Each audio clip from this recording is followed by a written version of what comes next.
Tinatayang 1.7 milyong pisong halaga ng shabu ang nasamsam sa bypass operation sa Barangay Glamang, Pulumulok, South Cotabato. Yan ang tinutukan ni Patrolwoman Resalie Umalay.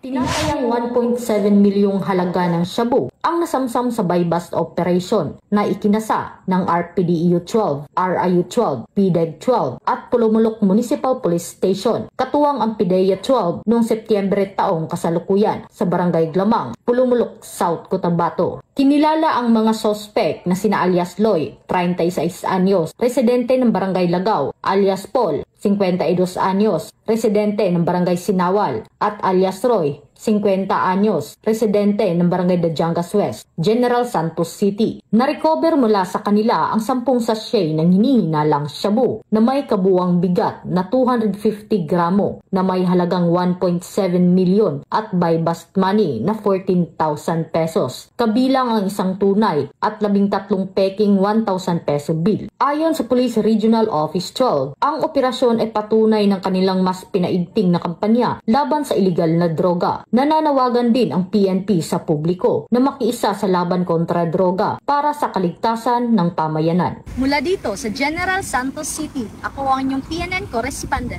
Patrolwoman Resalie Umalay, alagad ng batas, tagataguyod ng Balitang Pulis.